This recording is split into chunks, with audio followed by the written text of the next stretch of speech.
Bonsoir mesdames, bonsoir messieurs. Bienvenue dans ce Facebook Live de Sandy, général des Amazones de la Révolution camerounaise. Bonsoir. Je salue comme ça ici Marcelo de Stuttgart, le créateur du concept « Où sont les 32 PV ?» Ah oui. Oula, un instant, je vais juste arrêter tous les trucs qui rentrent pendant que je fais le live. Ça me perturbe. Donc voilà. Marcelo de Stuttgart, le créateur du concept « Où sont les 32 PV ?»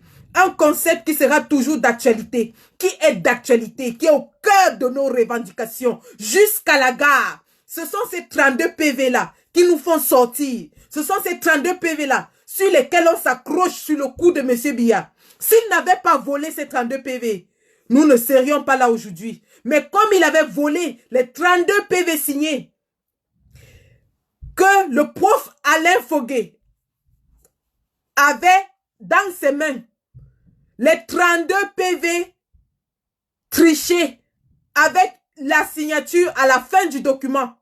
Vous vous rappelez tous. Alors ces 32 PV sont calés au cou de M. Biya jusqu'aujourd'hui. Et c'est ça que nous continuons à réclamer. Et nous allons continuer à réclamer ces 32 PV jusqu'à la chute de M. Biya. Ce sont ces 32 PV qui vont causer sa chute. Ah oui. Ah oui. Dambade Fosenta. Manoron. Il y a match. Le match ne fait que commencer. C'est maintenant que le match commence. Les gens sortent de n'importe où. Ils nous disent qu'on doit oublier le non hold up. On oublie le non hold up. On se bat alors pourquoi? Mais si on oublie le non hold up, le combat est fini, non? On rentre chez nous, on reste tranquille. Vous êtes les qui pour nous dire qu'on doit laisser le non au hold up? Si vous avez laissé, dites que vous avez laissé pour eux, pour vous. Mais ne nous demandez pas de laisser parce que c'est sur ça que nous on s'accroche. Tant que les 32 PV là ne sortent pas, Wallahi bismillah, on est accroché au cou de Biya. Comme les Fumi Magnang, on ne quitte pas. C'est jusqu'à la gare. C'est jusqu'à la fin. Donc voilà les gars, bonsoir. Je suis désolée de commencer ce Facebook Live un peu tard. Hier, j'aurais dû faire ce live, mais vraiment les gars, j'étais épuisée, mais vraiment épuisée. Et donc ce soir, je vous ai annoncé en début de journée que j'allais faire ce live à 21 h. Mais voilà, j'ai respecté le temps d'antenne de Max Seigneur Ivoire qui est passé avant moi. Donc, je vous remercie quand même d'être là à cette heure aussi tardive pour écouter le message. Donc, voilà. Ce soir, au menu, nous avons deux sujets, mais qui se retrouvent en fait. Le sujet de la sortie de notre commandant en chef, le commandant Kalibri Kalibro, qui, une fois de plus, a fait trembler Etoudi. Quand Kalibri tousse, Etoudi s'enrhume. Quand Kalibri tousse, quand il éternue seulement, il fait atchoum. C'est le corona qui attrape Yaoundé. Celui qui doute. J'ai dit celui qui doute. Il n'a qu'à voir ce qui se passe. Chaque fois que Kalibri fait une sortie, même les trucs... Attendez, même j'enlève les bêtises là. Même les trucs s'ils me refusent. J'ai dit quand Kalibri tousse, il éternue seulement. C'est tout Yaoundé qui tremble. Alors, ce soir, nous allons revenir sur la sortie de notre commandant en chef, qui a fait couler autant d'encre et de salive. Alors, pour introduire ce live donc, je vais commencer par vous faire écouter l'intervention de notre commandant en chef. Et peut-être ça va nous aider à comprendre pourquoi Yaoundé est en panique. Alors, accrochez-vous tous. C'est le commandant Kalibri Kalibro qui va parler. Le débat africain. Alain Foucault. Ils ont pris le parti de ne pas se taire, de dénoncer les travers politiques, sociaux et culturels dans leur pays ou contre leur continent. Corruption, malgouvernance, détournement d'argent public, scandales financiers ou juridiques. Bref, ils sont des sentinelles à l'avant-garde dans beaucoup de pays africains de la lutte contre les élites politiques ou financières. On les appelle les lanceurs d'alerte. Qui sont-ils? Comment parviennent-ils à survivre face à des forces beaucoup plus importantes auxquelles ils s'attaquent? Bonjour à tous et bienvenue dans le débat africain consacré ce dimanche aux lanceurs d'alerte, avec plusieurs d'entre eux au téléphone. D'abord le docteur Johanna Marlène Bewa, physicienne béninoise qui a fondé la Beninese Leaders Association. Son action est dans les domaines de la santé et de l'autonomisation des femmes et des jeunes. Bonjour, docteur Johanna Marlène Bewa. Bonjour, c'est un plaisir d'être avec vous. Notre second invité est Jean-Jacques Lumumba, qui s'est illustré ces dernières années par ce qui est devenu les Lumumba Papers. Scandale financier en RDC. Il est le cofondateur et président de UNI, la plateforme de lutte contre la corruption, qui a reçu le prix international Anti-Corruption Excellent Award 2019 de l'Office des Nations Unies contre la drogue et le crime. Bonjour Jean-Jacques Lumumba. Bonjour Monsieur Foucault. Notre troisième invité a donné un visage à son mouvement en interpellant le président Emmanuel Macron au Salon de l'Agriculture à Paris au sujet du massacre dans la partie anglophone du Cameroun et la gestion du président Paul Biya. Une interpellation à laquelle le chef de l'État français a répondu avec force et détail, qui a alimenté les réseaux sociaux pendant plusieurs semaines. Abdoulaye Thiam, de son pseudo Calibri Calibro, est un activiste camerounais leader du mouvement La Basse, la brigade anti-sardinard, qui se sera illustrée ces dernières années par des opérations coup de poing un peu partout en Europe et aux États-Unis d'Amérique. Bonjour Calibri Calibro. Bonjour Monsieur Foucault et bonjour à tous mes copanélistes. Alors, nous devions avoir sur ce plateau Nadjo Kena du Tchad, qui est le porte-parole du mouvement citoyen Liyina, activiste et défenseur des droits de l'homme, ancien coordonnateur de la coalition Tournons la page. Les partis politiques ne sont pas suffisamment crédibles. Or, dans certains pays, on dit que ces mouvements, ces lanceurs d'alerte, appartiennent à des partis d'opposition. C'est votre cas, par exemple, Calibro. Est-ce que vous appartenez au mouvement MRC, comme on le dit? Est-ce que vous n'êtes pas un membre de l'opposition qui serait celui qu'on aurait mis en avant? Du tout. Je suis d'accord avec Monsieur Lumumba. Il n'y a pas de parti politique proprement dit en Afrique. Ça n'existe pas. Les partis politiques sont inféodés, ils cherchent juste un positionnement pour pouvoir changer leur vie à eux, pas pour changer la vie... Mais pas seulement en Afrique, hein, on voit ça un peu partout, même ici en France. Un peu partout, oui, en France, quand même, ces partis politiques en France, c'est pas la même façon qu'en Afrique. En Afrique, c'est beaucoup plus la corruption. La corruption existe dans tout le monde entier, mais en Afrique, c'est exponentiel. Non, je n'appartiens pas au mouvement pour la renaissance du Cameroun. Je ne suis pas membre de ce parti politique-là, bien que je défende certaines idées, et voire la plupart des idées, même pas les idées, le programme politique de M. Kamto. J'adhère complètement qui est le principal opposant au régime en place aujourd'hui. Oui, c'est le principal opposant au régime en place. On a tout fait de nous coller cette étiquette parce que, voilà, nous relayons ce programme-là, mais c'est pas parce qu'on relaie un programme qu'on appartient à un parti politique. Mais quel est le lien? Vous n'avez aucun lien direct avec le MRC en question. Est-ce que vous n'êtes pas, on va dire, le bras armé de ce mouvement? Si vous avez un peu suivi la brigade anti-sardinard ou si vous avez suivi Calibri, je suis dans la rue avant que le MRC ne parte aux élections en 2007 et je ne parlais même pas du MRC en 2018. Je ne parlais même pas du MRC. Ce qui m'a mis dans la rue, notamment en France, c'est le scandale du Nord Cameroun où 2 femmes et 2 enfants, notamment un bébé, ont été froidement exécutés par l'armée camerounaise. Je les dénonce. On a vu circuler les images, tout à fait. Voilà. C'était des images particulièrement violentes. Et ça m'a rappelé, moi, l'esclavage que j'ai connu en Libye. Ça m'a rappelé, moi, l'enfer que j'ai connu en Libye. Et là, ça a été le déclic. J'ai dit, je ne peux pas supporter que ça se passe dans mon pays, le pays qui m'a vu naître. Il faut rappeler que vous êtes arrivé en France en empruntant le chemin de la Libye. Donc, vous avez traversé la Libye pour arriver ici. Vous avez connu l'esclavage pendant que vous y étiez. Et effectivement, je suis passé par la Libye. J'ai eu la chance, il y a quelques années, d'interpeller un de vos confrères, Juan Gomez, sur ma situation, la situation que je vivais. Mais ça, c'est un autre débat. Voilà, je suis passé par la Libye et j'ai vu ce qui m'a aussi motivé. En fait, ma motivation vient de la Libye. Parce que j'ai vu tellement de jeunes Africains en général et particulièrement des Camerounais mourir. J'ai vu tellement de jeunes femmes se faire violer à longueur de journée par des Libyens. J'ai enterré moi-même énormément de personnes. J'ai arrêté mon décompte à 100. Vous comprenez que quand on traverse une situation pareille, et surtout qu'on a été à un moment donné de sa vie engagé dans les revendications des autres, dans l'amélioration de la vie quotidienne de son peuple, on ne peut qu'être révolté. Et la goutte d'eau qui a débordé le vase, c'est justement ces femmes et ces enfants qui ont été froidement exécutés.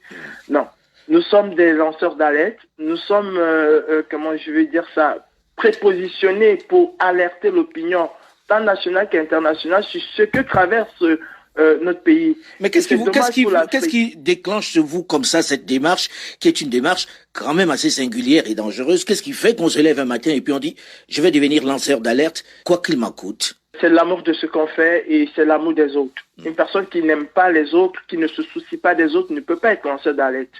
Parce que il faut mettre en tête que c'est nos vies aussi qu'on met en danger. C'est nos propres vies et celles de nos familles que nous mettons en danger. Absolument. Mais quand on a l'amour des autres, quand on veut voir les choses changer, on fait fi de tout cela et on fonce tout droit. Je vais revenir. J'ai envie de poser la même question à Calibro, où on dit, derrière vous, il y a des gens qui vous financent forcément, vous n'êtes pas fortuné et vous êtes dans une situation qui n'est pas si confortable que cela du point de vue financier et social. Comment on fait lorsqu'on consacre autant de temps que cela à l'action que vous menez à travers la BAS pour vivre? Comment on fait? De quoi vivez-vous? C'est très difficile, hein. C'est ce que beaucoup de personnes pensent. Une fois qu'on est activiste, on se dit tiens, il reçoit de l'argent de tel ou tel mouvement, il reçoit de l'argent de tel ou tel organisme international. Ben c'est archi faux. C'est archi faux. Il faut déjà aimer ce qu'on fait. Il faut être engagé. Il faut aimer les autres. Parce que être activiste, c'est un sacrifice énorme sur tous les plans. Je peux vous assurer que si un activiste veut devenir riche, je crois qu'il deviendra riche. Pas forcément parce qu'il y a des organisations qui sont derrière, parce que ceux qui dénoncent lui proposent énormément. Tel a été mon cas, j'ai eu plein de propositions. À peine arrivé à Paris, j'avais déjà presque un appartement. Si j'avais voulu, je l'aurais pris. Proposé par les autorités camerounaises? Proposé par les autorités camerounaises. Ceux que nous dénonçons, mon frère Lumumba, c'est quelque chose. Ils sont tout le temps aux aguets pour vous proposer, pour vous corrompre, parce que c'est le système de vie et de gouvernance dans nos États, la corruption. Si on avait voulu être riche, je crois qu'on aurait été riche en... Oui, mais dans le même temps, on a envie de vous dire, si vous ne prenez peut-être pas chez eux, c'est parce que d'autres vous en donnent. Non, c'est justement notre engagement. C'est notre engagement qui nous nourrit. Est-ce que sur le plan financier, on s'en sort? Moi, personnellement, et je crois que c'est le cas de beaucoup d'activistes, non, sur le plan financier, on ne s'en sort pas. Et moi, je vais prendre encore moi, je refuse même parce que j'ai des propositions des Camerounais lambda qui me voient dans la rue, qui me disent tiens, voilà 200 €, voilà 100 €. Je refuse. On va en parler des soutiens dans un instant puisque voilà. Le temps tourne vite et qu'on arrive à la fin de la première partie de ce magazine. Alors, quelqu'un, lorsqu'on préparait cette émission, a posé la question de savoir, et là je m'adresse à Calibro, la différence entre un politique et un activiste, c'est quoi? Ben, le politique, il est attaché à son parti politique, il est attaché à ses idéologies. Par contre, l'activiste est beaucoup plus soucieux du peuple, du bien-être du peuple. Voilà la différence. Nous, les activistes, les purs, les durs, nous ne nous laissons pas corrompre. Par contre, le politique, quel que soit son rang, se laisse facilement corrompre. Il a la quête du pouvoir. Par contre, nous, on n'est pas à la quête du pouvoir. Au contraire, nous sommes à la quête de la dénonciation. Alors, si par exemple, vous arrivez à obtenir que ce que vous avez dénoncé s'arrête, je prends par exemple, dans votre cas, le Cameroun, le régime change demain. Est-ce qu'on peut voir Calibro dans la politique, se lancer dans la politique, ou bien il va rester dans sa posture d'activiste? Pour le moment, je me sens très bien dans ma posture d'activiste. Et ce serait, comment je vais dire, ce serait ne pas accomplir ma mission parce que le régime a changé. Le régime a changé, mais ce serait toujours les hommes qui vont être au pouvoir. Alors, mais s'ils ont les mêmes idées que vous, comme vous le disiez. Oui, ils ont les mêmes idées. Vous avez vu le cas de la Guinée-Conakry avec Alpha Condé. Il avait des très bonnes idées. Tout le monde croyait en lui, mais une fois qu'il est arrivé au pouvoir, il a changé. Le pouvoir fait changer des hommes. Et nous sommes conscients que le pouvoir fait changer des hommes. Et moi, je vais rester dans mon cadre activiste pour pouvoir dénoncer si jamais ces gens ne disent et ne respectent pas ce qu'ils ont promis au peuple. Alors, très souvent, on se dit, mais ils s'attaquent à des forces beaucoup plus importantes qu'eux. Comment ils arrivent à s'en sortir? Qu'est-ce qui fait qu'ils ne sentent pas leur vie menacée? Alors, Calibro, qui vous protège en réalité? Est-ce qu'il y a des organismes aujourd'hui qui se chargent de vérifier qu'on ne va pas attenter à votre vie? Non. Je vais dire comme mes copanélistes, hein, c'est Dieu. Moi-même, personnellement, j'ai failli être assassiné le 11 octobre à Lyon. J'ai porté une plainte qui jusqu'aujourd'hui est en train de traîner. Certes, il y a des conseils qui sont dessus. J'ai failli, je suis plusieurs fois poursuivi dans l'écran. Il y a des gens qui me suivent, qui me pistent et tout et tout. Non, c'est Dieu qui nous protège. Ça, je vais pas le nier. Et c'est aussi notre détermination.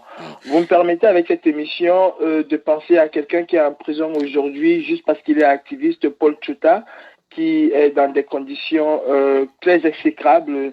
Et mes pensées vont pour Paul Tchouta et pour tous ces journalistes à travers le monde, particulièrement au Cameroun, qui sont emprisonnés parce qu'ils ont osé dénoncer. Alors, j'ai envie de poser la question qui revient sur les réseaux sociaux, c'est, on a entendu le président Emmanuel Macron prendre vos coordonnées, enfin, ses services ont pris vos coordonnées en vous promettant de revenir vers vous et de s'occuper d'un certain nombre de personnes que vous aviez citées.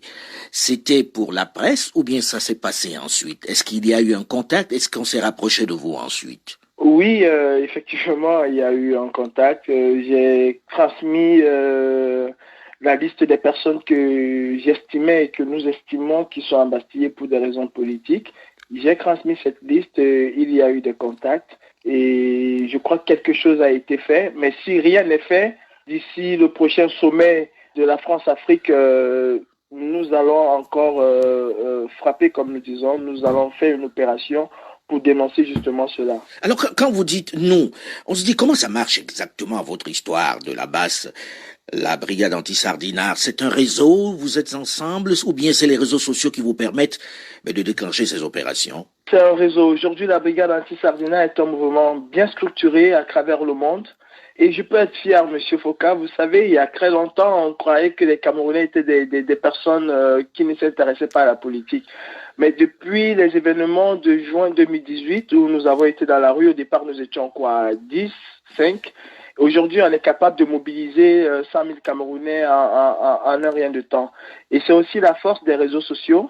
Ça nous a permis de pouvoir communiquer entre nous. Mais pour le moment, la brigade anti-sardinard est un mouvement bien structuré. Nous organisons, nous préparons. Mais est-ce qu'il existe juridiquement? Comme a dit mon frère Nadio, au départ, j'ai pas voulu que la brigade anti-sardinard, surtout en France, soit juridiquement constituée. Mais au fil des temps, nous avons évolué. Nous avons eu des conseils et tout. Et aujourd'hui, la brigade anti-sardinard est un mouvement légalisé en France. Nous avons déposé nos statuts et nous opérons dans la légalité, la stricte égalité. Merci en tout cas, merci d'avoir été là. On aurait voulu rester un peu plus longtemps avec vous, mais le temps n'est pas extensible. Bon courage à vous et je voudrais en profiter pour dire à tous de faire attention à vous dans cette période troublée, de vous laver les mains régulièrement et de garder la distance nécessaire, d'accepter le confinement si on vous le demande. C'est dans l'intérêt de tous. Merci. Voilà, c'était l'intervention de notre commandant en chef, le commandant Calibri Calibro, sur les antennes de RFI, la chaîne de radio internationale. Et comme d'habitude, il n'a pas mâché ses mots. Il a dit exactement ce qu'il y avait à dire, sans faire la langue de bois, en démontrant aux gens pourquoi est-ce qu'il est activiste, en rappelant le scandale des femmes tuées au nord du Cameroun avec leurs bébés qui n'a jamais été résolu, rappelons-le jusqu'aujourd'hui.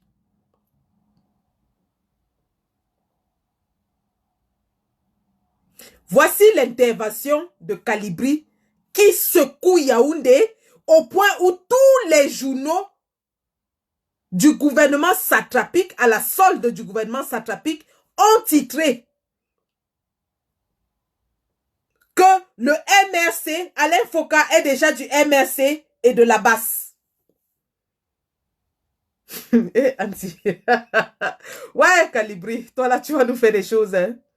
Après le salon de l'agriculture, ils ont dit que la France était de connivence avec la basse, dont Emmanuel Macron était déjà de la basse. Ils sont allés manifester devant l'ambassade de France à coups de beignets sucre. Mais lorsque Guilou, le hibou, est allé ressusciter le sarcophage d'Etoudi, il n'insultait plus Macron. C'est-à-dire, ces gens, on ne sait même pas, ils n'ont aucune logique. mais vraiment aucune logique. Voilà l'intervention. Calibri était sur un panel avec d'autres activistes africains. Et il explique son parcours, il explique ce que c'est que la brigade anti-Sardina, et au passage, il dénonce l'état de la politique et de la société camerounaise, comme tous les autres activistes qui étaient sur le plateau l'ont fait pour leur pays. Mais cela en a valu toute une lettre de tout un ministre à RFI pour demander que Alain Foka doit être sanctionné. Et qu'il a fait parce qu'il a une proximité sociologique. Wallahi bismillah. Wallahi bismillah. Proximité sociologique. On aura tout vu avec ce gouvernement. Mais nous, pour nous, c'était des réactions mitigées. Contents, très contents, parce que chaque chose qui peut vraiment emmerder ce régime de Yaoundé est une victoire pour nous. Mais aussi un peu,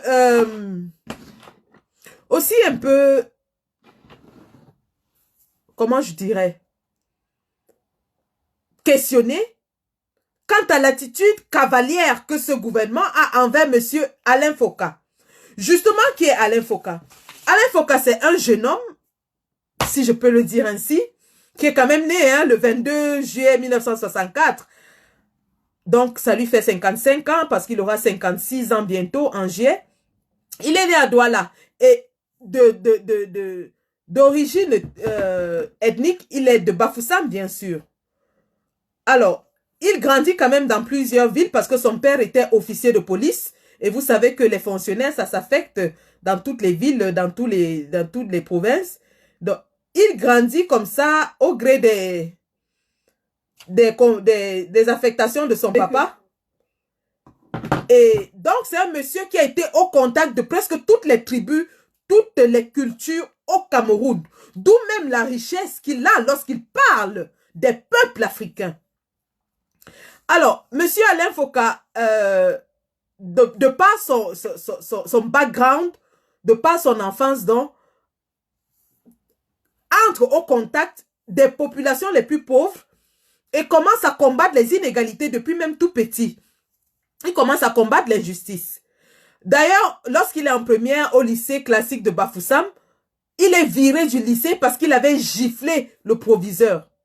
Alain Foka, il avait giflé le proviseur parce que ce proviseur était sorti avec sa copine, sa petite amie. Beaucoup de garçons au Cameroun vivent ce genre d'histoire. Donc, comme pour vous dire que c'est depuis tout petit, monsieur Alain Foka, c'est un monsieur qui a du caractère, qui a toujours eu à défendre des causes. Donc, monsieur Alain Foka, c'est aussi quelqu'un qui, malgré ses études, s'intéresse beaucoup à la musique. D'ailleurs, il a été bassiste et chanteur dans les orchestres de musique scolaire. Vous savez, au Cameroun, on fait les concerts interscolaires, là. Donc, il était musicien dans ces trucs-là. Et donc, malgré cela, ses parents tiennent vraiment à ce qu'il fasse de longues études, comme d'ailleurs tous nos parents au Cameroun, parce qu'au Cameroun, on nous avait appris que la réussite, ça vient à travers des longues études. Et ça, c'est ce que ce gouvernement a fait, former des gens qui ont fait des longues études, mais qui ne servent pas à grand-chose. Regardez tous les professeurs, les docteurs en doctorat, les professeurs en professorat, qui passent leur temps à écumer les plateaux de télévision. Ils ont des gros titres ronflants, mais ils ne servent à rien dans la société. Et donc, c'était en fait ça la culture d'avant. Avant, dans toutes les familles, on voulait que l'enfant aille à l'école le plus loin possible. Et donc, monsieur Alain Foka a fait des études. Il a plutôt préféré faire des études de politique. Même comme il voulait être journaliste, il est allé faire sciences politiques à Paris, mais ensuite il est revenu à sa passion qui est le journalisme. Il a fait le centre de formation des journalistes CFG à Paris toujours et l'école supérieure des réalisations audiovisuelles. Et donc après ça, il commence à travailler à RFI et ça fait plus de 20 ans qu'il est journaliste à RFI. Il a été très fidèle à son employeur qui le lui rend bien d'ailleurs. Nous avons vu la lettre, on va revenir là-dessus. Et il faut avouer que c'est un journaliste hors pair parce qu'il a eu plusieurs prix du meilleur journaliste africain. Et donc, à côté de son rôle de journaliste, comme il est passionné de musique, il est aussi très proche de plusieurs artistes camerounais tels que le défunt Manu Dibango, Sanfa Thomas, Sam Bender, Richard Bona. Donc, vraiment, la musique coule dans son sang. D'ailleurs, il a réalisé beaucoup de clips pour plusieurs artistes, puisqu'il a ses connaissances en audiovisuel. Là. Il a fait cette formation. Donc, Alain Foka, maintenant, c'est quelqu'un qu'on connaît aussi dans le panafricanisme. D'ailleurs, beaucoup de gens ne savaient pas qu'il était camerounais jusqu'à ce que, il y a peut-être 20 ans, on sache qu'il était camerounais parce qu'il a cet accent. Et le nom, ça résonnait comme Foka, mais c'est Foka.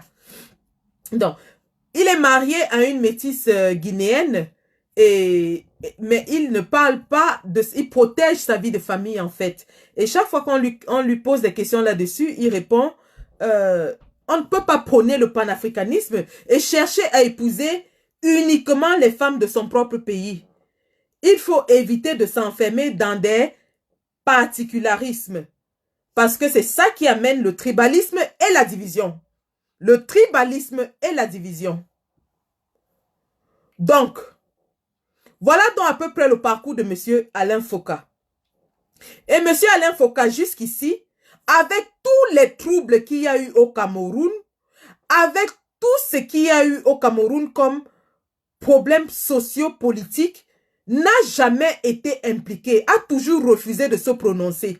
Jusqu'à récemment, lorsqu'il y a eu l'événement de Ngwache, où on a eu, je crois, c'était 32 morts, M. Alain Foka a donc décidé de faire un geste humanitaire.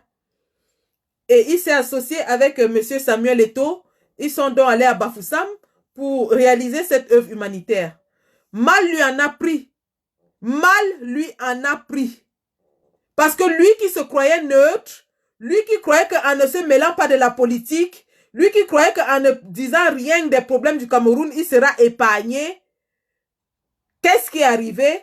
C'est le gouverneur de la province de l'Ouest et le préfet qui sont venus bloquer ce que M. Alain Foka voulait faire pour les familles de Ngwache. Voilà donc. Quand on dit aux gens que si vous ne faites pas la politique va vous faire. Si vous ne faites pas, vous avez des voix qui portent. Vous avez des voix qui comptent. Vous voyez, vous dites que vous êtes des panafricanistes. Vous dites que vous combattez l'injustice. Mais vous voyez l'injustice dans votre pays. Vous voulez rester dans un coin. C'est quand ça vous touche que vous comprenez que personne n'est à l'abri. Personne n'est à l'abri. Et malheur encore pour vous, vous êtes originaire de l'Ouest. Donc c'est facile de vous étiqueter. Parce que c'est ce que ce gouvernement a toujours fait. Le gouvernement de Biya, c'est un gouvernement essentiellement tribal. C'est un pouvoir tribal. Et il tribalise tout. C'est-à-dire la première tare qu'on a trouvée à M. Alain Foka, c'était qu'il était originaire de l'Ouest. Et donc il est sociologiquement proche. Proximité sociologique. Mais attendez. Attendez. Le ridicule encore, c'est que ces ministrons pensent que tel qui gouverne à Etoudi, tel qui manipule les journaux, les médias à Etoudi, ils iront amener leur mamie Pima sur RFI. La claque de ça. La claque de ça. Le patron de RFI leur a dit, hein, merci monsieur Atanganamanda pour votre lettre, qui n'avait même pas besoin de se retrouver sur les réseaux, virgule, mais sachez que nous faisons confiance à notre journaliste Alain Foka, point à la ligne. Amenez votre Congo ça loin, ce n'est pas ici. L'émission était suivie. On n'a pas vu de propos tribalistes. On n'a pas entendu de propos haineux. On n'a pas entendu quelque chose qui pouvait créer la division. Calibri a exprimé le ressenti de tous les Camerounais en ce moment. Mais comme le gouvernement de Yaoundé ne veut pas qu'on entende ce qui se passe, il gouverne sous la... C'est-à-dire, il couvre le Cameroun d'une couverture noire. Tout ce qui se passe à l'intérieur du Cameroun doit rester là-dedans. Personne ne doit entendre. Mais nous aussi de la diaspora, on a décidé que jamais. Dès que vous faites gnac, Maman, le tam-tam de ça. On m'a surnommé le tam-tam de Kamto. Hein. Le tam-tam de ça. On va taper le tam-tam là jusqu'à. Ce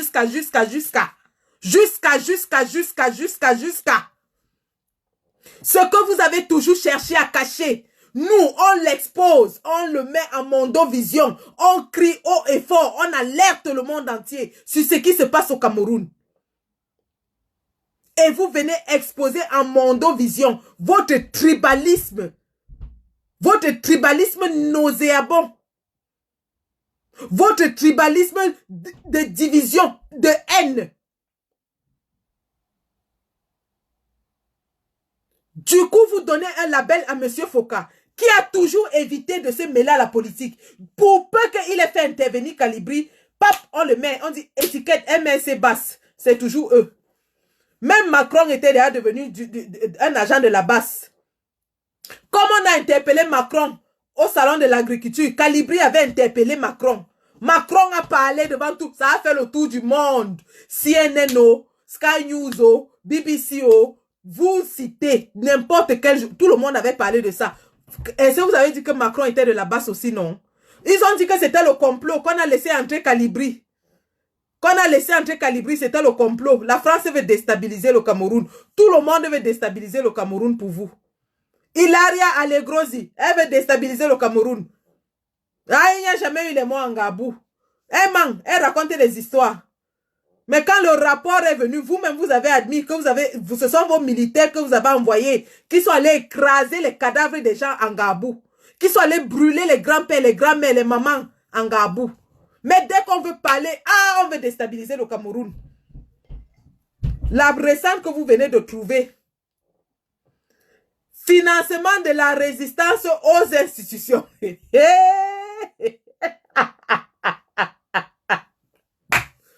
Ouais, en passant, avant que je n'aborde l'autre là, nous avons, nous les Amazones de la révolution camerounaise, de la diaspora, avons lancé une pétition aujourd'hui pour l'arrêt immédiat, je dis bien immédiat, des charges contre le professeur Alain Fogué et monsieur Christian Pendaïkoka.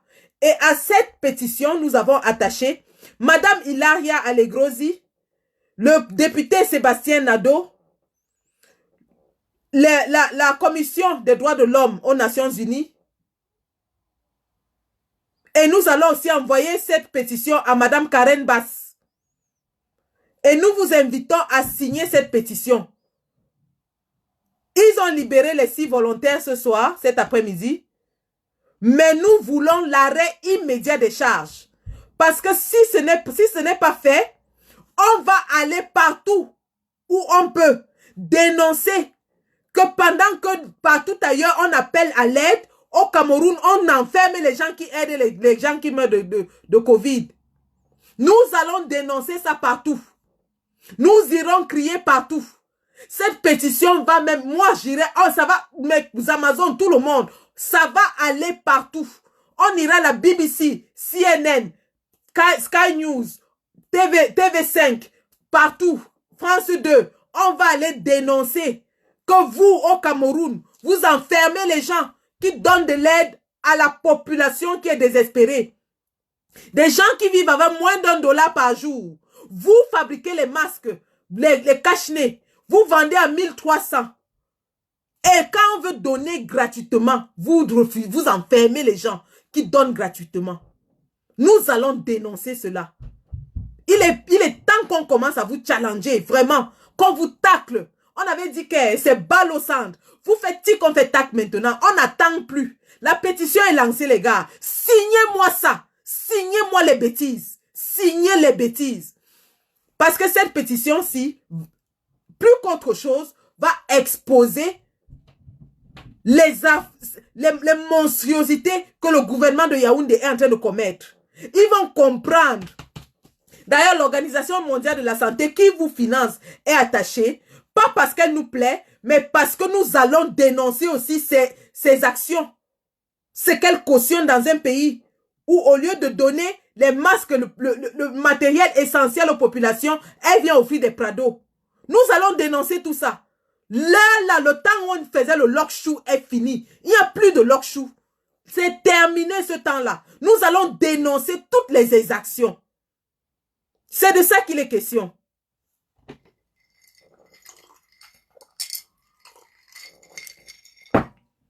Et donc, on parlait de tribalisme. Et oui, c'est le régime de M. Biya qui a instauré le tribalisme au Cameroun. C'est le régime de M. Biya qui a mis un système de gouvernement tribal où tous les postes étaient accaparés par les gens d'une même région, où toutes les administrations étaient occupées par les personnes d'une même région. C'est M. Biya qui a instauré ce système et l'a entretenu pendant 38 ans. M. Biya a mis dans le subconscient des Camerounais que le pouvoir appartenait au Boulou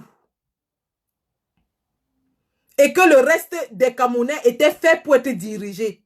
C'est pour ça que chez les Boulous, on disait toujours Bibileto. Donc, le pouvoir nous appartient, Bibileto. Et donc, on leur a appris pendant des années à voter parce que c'est le frère du village et parce que c'est lui qui a le pouvoir. Donc, il ne regarde pas le programme politique, il ne regarde pas si on lui a rendu service pendant les 7 années précédentes, il ne regarde pas s'il mange, s'il paye les taxes, si ses enfants vont à l'école, s'il est soigné. Il part voter parce qu'il doit voter le frère du village. Et c'est M. Biya qui a installé ce système et l'a entretenu. Vous avez suivi Mme Henriette Ekoué dans un plateau de télévision expliquer comment elle est allée dans un bureau et tout le monde du planton jusqu'au patron était boulou et ça parlait en patois. Et ça, c'est M. Biya qui a instauré ce système. Il a amené les Camerounais à vivre de façon, malgré le fait que dans les grandes villes, quand même, qui sont cosmopolites, ça il faut le dire, telles que Douala et Yaoundé, il y a un brassage de population, ça il faut le dire, dû à l'attraction des activités économiques et financières. Mais en général, lorsque les Camerounais se retrouvent, en général, c'est par affinité ethnique. Et ça, c'est quelque chose qui a été entretenu par M. Biya. Et donc, de ce fait, ils ont même tribalisé les partis politiques. Ils se sont arrangés à ce que même dans les partis politiques, en l'occurrence le RDPC, ce soit l'appartenance ethnique qui prime sur, disons, les compétences, sur la capacité à gérer certains dossiers. Et donc, ça a toujours été le cas. Raison pour laquelle, lorsque M. Atanganamanda trouve que M. Foka donne la tribune à Calibri Calibro, il trouve que c'est parce qu'il est sociologiquement proche de Maurice Kamto. Donc pour lui, il n'y a pas d'autre explication que cela. Il n'y a pas d'autre explication. Il ne trouve pas que sur ce même plateau, il y avait d'autres activistes des autres pays qui dénonçaient les mêmes choses. Pour lui, il lui fallut que M. Foka soit originaire de Bafoussam pour justifier le fait que Calibri soit invité sur ce plateau.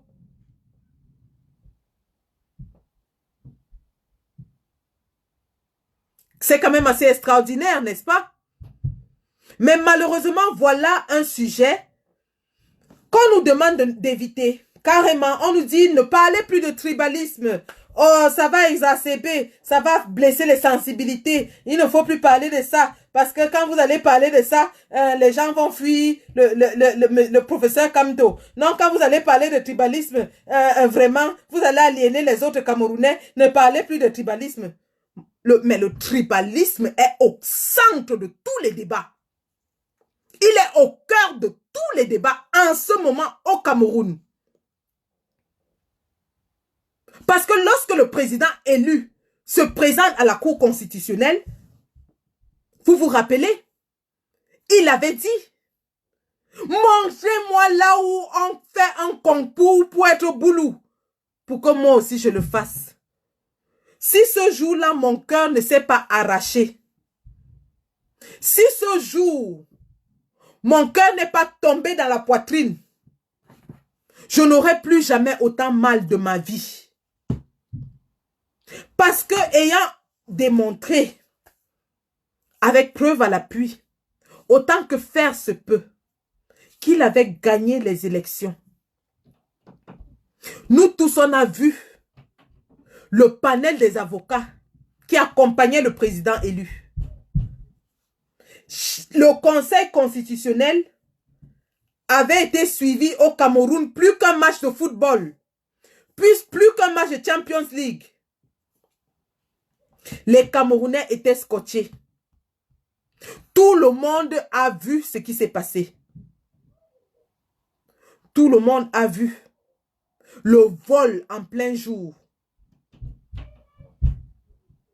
Et lorsqu'enfin, le président élu, ayant présenté toutes ses preuves, est finalement résolu à dire, parce qu'il s'est rendu compte, que peut-être c'est parce qu'il n'est pas boulot. Il dit, montrez-moi s'il y a un endroit où je peux faire le concours d'être au boulot et passer, montrez-le-moi. Celui qui ce jour-là n'a pas compris la profondeur de ses paroles, ne les comprendra plus jamais. C'était en fait pour démontrer à suffisance qu'au Cameroun, avec le système instauré par Biya, pour diriger, il faut être boulot. Et d'ailleurs, ils s'en vantent, ils écrivent tous les jours. Vous tombez tous les jours sur ces affirmations. Un Bamileke ne sera jamais président au Cameroun. Un Bamileke ne sera... Qui sera alors président? À titre de rappel, il y a plus de 230 tribus dans l'étendue du territoire national. Pendant 38 ans, vous avez détenu ce pouvoir sans partage. Donc le Cameroun appartient à une tribu. Vous pensez vraiment que les autres plus de 230 tribus qui vous observent depuis 38 ans n'ont pas des fils qui sont compétents, n'ont pas des fils qui aspirent à diriger le Cameroun? Mais non. C'est encore plus écœurant aujourd'hui, et ça, on va en parler. Hein. J'ai dit aujourd'hui, là, sans complaisance, on va taper sec. On va taper sec aujourd'hui. Lorsque j'entends des gens qui se disent résistants, ou comme, ne disons même pas résistants, parce que résistant, il faut le mériter. Il faut mériter d'être résistant. Un résistant, c'est celui-là qui résiste. Ce n'est pas n'importe quel combat. Il y a combattant et il y a résistant. Nous tous on combat, mais ce n'est pas tout le monde qui est résistant. Parce qu'il y a les gens qui, à la première épreuve, ils ont déjà jeté l'éponge, ils sont partis. Il y a des gens qui se disent combattants, mais qui font des discours un peu ambigus. Pas un peu, mais très ambigus. Lorsque quelqu'un qui se dit combattant, quelqu'un qui dit qu'il veut le changement au Cameroun, quelqu'un qui dit qu'il veut que les choses se passent autrement au Cameroun, se lance sur une diatribe sur les tribus, en essayant tant bien que mal de faire une démonstration, avec bonne intention, bien sûr, de dire que vraiment, au Cameroun, chaque tribu a ses qualités et tout. On le sait, on sait que, bon, partout, il y a des particularités. Ça, on le sait. Mais, lorsque quelqu'un, donc, se lance dans cet exercice, mais tombe dans les stéréotypes, on se demande bien de quoi il s'agit.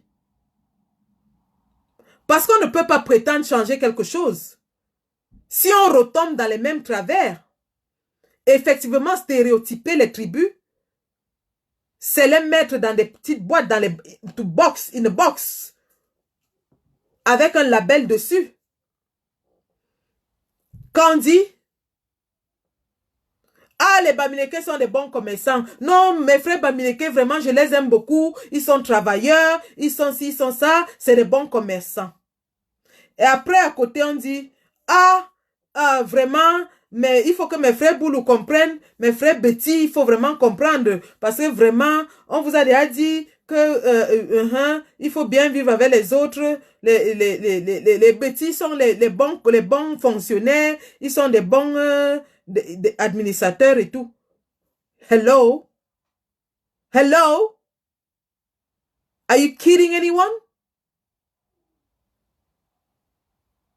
Vous mettez les gens dans des boîtes avec le label dessus. Pourquoi? Quand vous prétendez changer.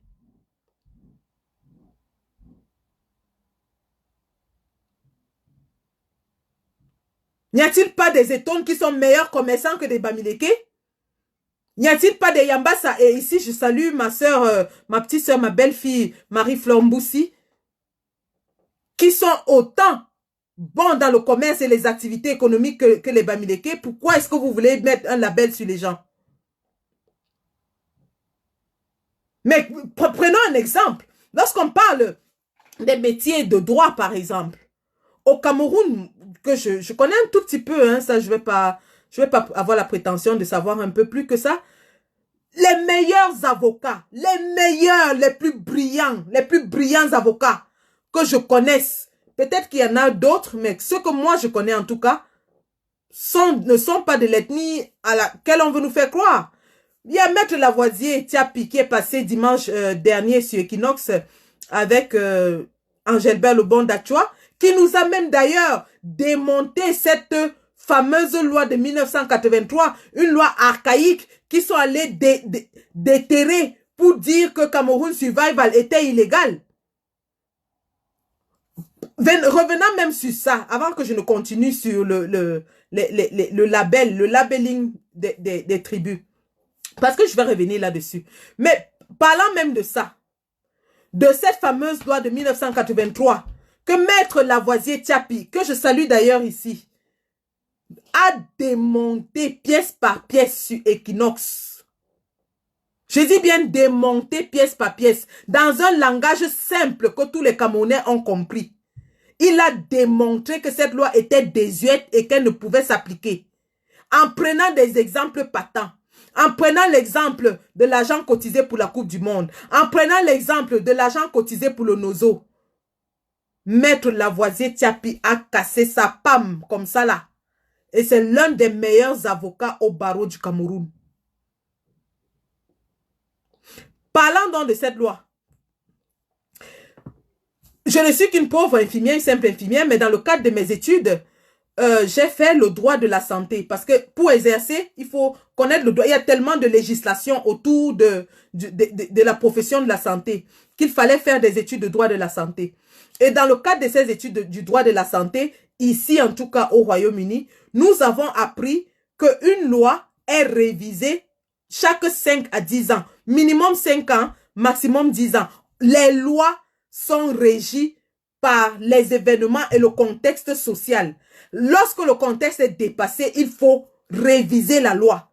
Alors, on ne peut pas nous sortir une loi de 1983 qui vient nous dire aujourd'hui que Cameroun Survival est illégal.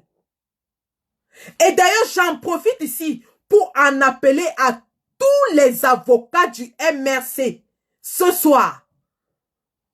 Vous devez profiter maintenant de ce contexte de Corona pour amener à la révision justement de cette loi.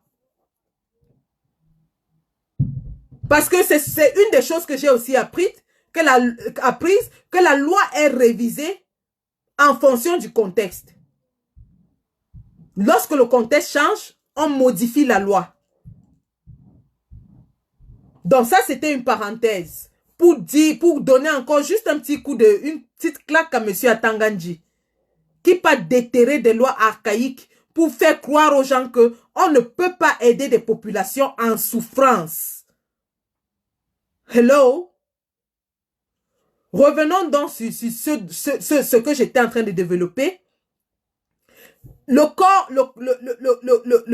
corps des avocats au Cameroun. Le corps des avocats. Les métiers de droit. Je ne veux pas citer l'excellentissime, le brillantissime, le pape du droit. Nul n'est besoin de citer le pape du droit, le président élu Maurice Kamto. Nul n'est besoin de le citer. Il est hors échelle, hors catégorie. C'est-à-dire que quand on compte, on ne le met même pas. Lui, on ne le compte même pas. Il n'est même pas dedans. On compte ceux qui sont un peu en bas là. Ceux qui veulent stéréotyper le Cameroun là et les Camerounais. Sur quelle base vous le faites? Comme je le disais, les métiers de droit, j'ai cité Maître Lavoisier. Je peux en citer toute une kyrielle. Je pense ici à Maître Roland Diéhou, l'excellent Maître Roland Diéhou, qui est encore tout jeune, et alors, mais alors vraiment, qui a, ça dit, un potentiel énorme. Je pense à beaucoup. Je pense à Maître Martial Sanjon. Au niveau de la diaspora, je vais penser à qui? Je vais penser à Maître Jacques Megam, Maître Amédée Touko, je vais penser à... Ils sont nombreux, ils sont nombreux, ils sont nombreux. On ne peut pas faire ça. Vous ne pouvez pas. Vous ne pouvez pas stéréotyper les Camerounais. Et dire que certains sont bons pour gouverner et d'autres sont bons pour faire le commerce. C'est impossible.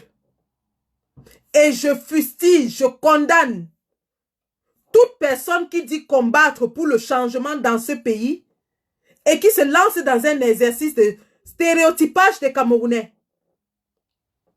Je dis non.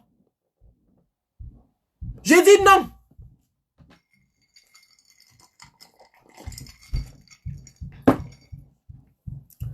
Lorsque j'entre dans ce combat, évidemment, certains, bien sûr, il y a eu de l'hostilité.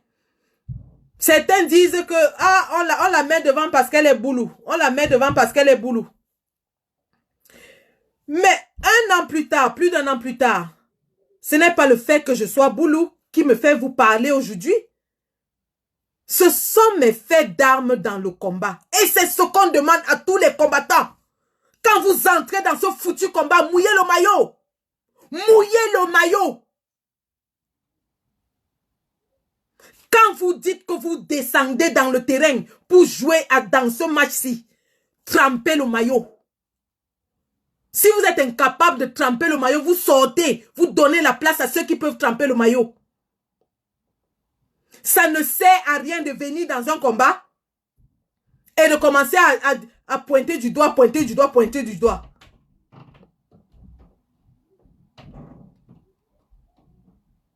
On a vu dans ce combat des gens qui, parce qu'ils pensaient que le fait qu'ils soient boulous leur confère un statut spécial dans la résistance. Mais non. Un boulot dans le combat, justement, c'est le jeu du régime. Le jeu du régime a été de vouloir faire croire aux gens que ce combat était réservé à une certaine circonscription géographique du Cameroun, à une certaine ethnie.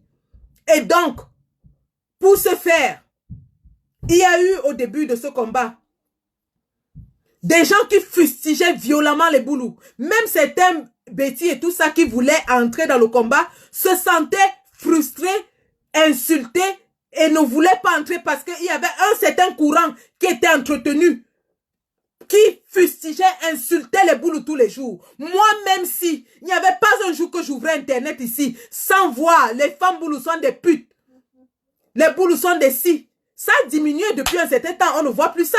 Mais c'était fait délibérément, c'était entretenu. J'ai eu ici, ils se reconnaissent, ils sont connectés. Des arguments avec certains combattants. Tous les jours, il y avait des posts, oh les boulous. Mais on frisait déjà presque. On frisait déjà à ce moment-là. Le tribalisme était exacerbé à son plus haut point. On frisait déjà presque la guerre interethnique. C'est là où on avait vu les attaques de Saint-Médard. Justement parce qu'on avait fait croire aux gens que non, comme on a fait ceci, vous aussi allez casser les boutiques là-bas. Mais ça a baissé. Parce que nous commençons déjà à cibler ce genre d'actes et de discours et à les isoler. On n'en veut plus. Nous n'en voulons plus. À combien de reprises, moi, je me suis sentie marginalisée, insultée dans ce combat parce que j'étais boulou. Il a fallu que je me batte avec mes tripes pour montrer aux gens. On est même arrivé jusqu'à dire que du fait que je suis boulou, je suis une infiltrée. À me battre avec mes tripes, avec tout ce que j'ai dans mon ventre, pour faire l'unanimité aujourd'hui. Et alors que ces gens-là arrêtent de penser que parce qu'ils sont boulous ou parce qu'ils sont bêtis, quand ils entrent dans la résistance, ils doivent avoir un statut spécial. Zéro. Vous allez mouiller le maillot comme tout le monde. Vous allez mouiller le maillot comme tout le monde. Parce que ce combat, nous nous battons, nous tous au même niveau. Nous nous battons tous au même niveau. Quand ce Cameroun va changer pour tout le monde. Pas pour une seule personne ou une tribu, c'est pour tout le monde. Alors on baisse la tête, on entre dans le combat et on se bat.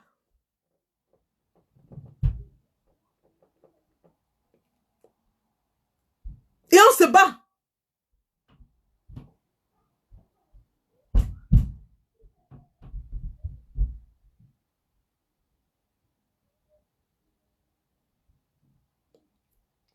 Alors, comme je le disais tout à l'heure, quand on entre quelque part, quand on arrive quelque part, on prend la température. On regarde à peu près comment ça se passe. Quand on arrive quelque part, on sait que voici, ici, là, ça c'est le backbone, comme on appelle en anglais, les chines de quelqu'un. Quand vous cassez la colonne vertébrale de quelqu'un, vous l'avez brisé. Quand vous cassez la colonne vertébrale de quelqu'un, vous l'avez brisé. Tu trouves le dos de quelqu'un, c'est ça que tu veux casser?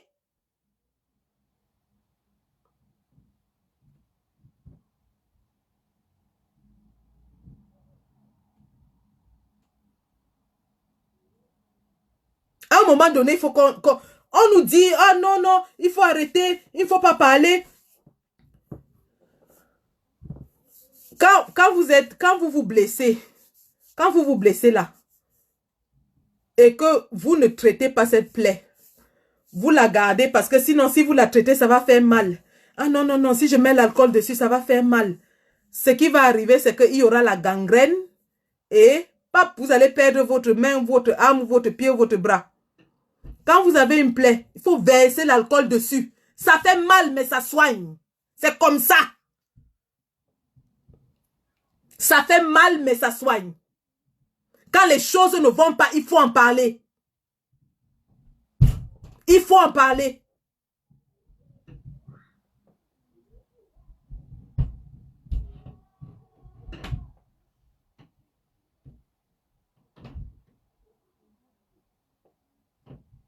Si vous voyez quelqu'un dans ce combat qui vous commence à vous parler des élections de 2025,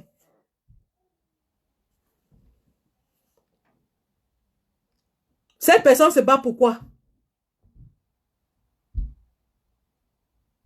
Si on voulait aller aux élections 2025, on serait allé aux élections de février, non? On aurait eu des élus, non? Mais en refusant d'aller aux élections de 2025, de municipales et législatives, à la mascarade de février, c'est parce qu'on savait qu'on ne va pas en 2025. Donc, un combattant entre, il commence à vous dire que non, parce qu'il faut qu'on prépare les élections de 2025. Hello? Hello? Hello? Vous combattez quoi? Le non-hold-up électoral est d'actualité. C'est ça. Pas d'élection tant que ceci n'est pas résolu. Zéro élection tant qu'on n'a pas résolu ça. Ça là. Pas d'élection. Il n'y aura pas. Je dis pas d'élection présidentielle au Rwanda-Foukistan. Tant que ça là, ce n'est pas résolu. Quelqu'un te dit qu'il est combattant. Depuis 1 an, tu es déjà foiré, tu n'as plus l'argent. Ta maison est pourrie. Tu as les factures, tu n'arrives pas à payer. Tu voyages partout. Tu finances ceci, tu finances cela. Et quelqu'un sort comme ça, il te dit que non, parce que vraiment, quand on va aller aux élections 2025, hello, à titre de rappel, on parle ici tous les jours, on dit Biya est où, Biya. Oui, Biya est où? Ce n'est pas parce qu'on veut savoir s'il est vivant ou s'il est mort. On se fiche pas mal de sa vie ou de sa mort.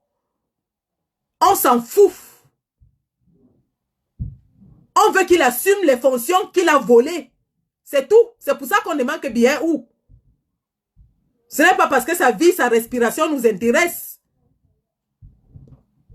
Mais on sait déjà que le gré à gré est déjà en train de se faire.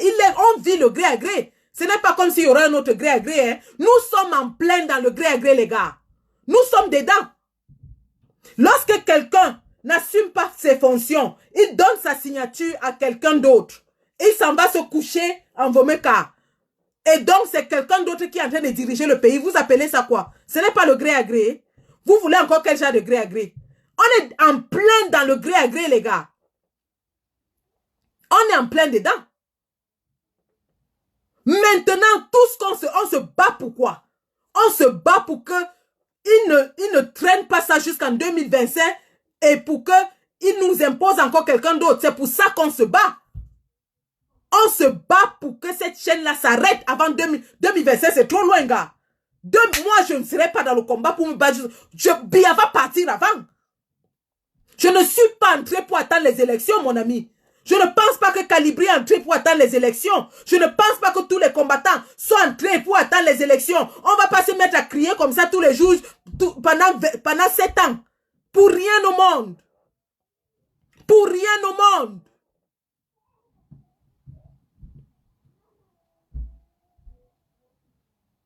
On est en plein dans le gré à gré, les gars. Admettons même qu'on déclare la vacance du pouvoir tout de suite. Admettons, Biya est mort. Admettons. Ça, c'est une hypothèse. Hein? On fait un scénario. Biya est mort. Oui, super. On a demandé où est Biya, on a marché, on a fait ceci. Biya est mort. D'accord, il est mort. On fait les obsèques nationales. On déclare vacance du pouvoir. Le président de l'Assemblée nationale, l'autre Cro-Magnon, l'autre Croulant, a 40 à 120 jours pour organiser les élections. D'accord? Mais pendant ces 40 à 120 jours, il ne peut pas changer le code électoral, il ne peut pas changer la constitution. Donc, on va aller encore aux mêmes élections avec le Conseil constitutionnel, avec Elekam, avec le RDPC. La triangulation, le même triangle là. Et vous croyez qu'on va s'en sortir? Chanter vacances du pouvoir ne nous avance à rien. Ça ne nous avance à rien. Ce qui va nous avancer, c'est la rue. Pas deux choses. La rue. Parce qu'ils vont nous traîner comme ça, nous traîner, le temps ne fait que passer. Il faut que nous traîner, jusqu'à ce qu'on arrive en 2025. Ils ont eu le temps de préparer leur candidat et de le présenter avec le même code électoral, le même Elekam, le même RDPC. Alors, combattants, pour moi, pour nous, pour vous, il n'y a pas deux options. On ne va pas en 2025. Wallahi, on ne part pas. On ne part pas. C'est la rue, c'est dehors. C'est dehors. Si vous restez là à attendre, wallahi, 7 ans vont passer. Ils vont encore refaire la même chose. Et on sera toujours là à dire que ouais. Et on va encore recommencer. Certains d'entre nous vont même mourir entre temps. On va laisser ce combat à nos enfants. Vous allez rester là à attendre ça. Vous allez rester là à attendre ça. C'est dehors, tout le monde. Ceux du Cameroun, dehors.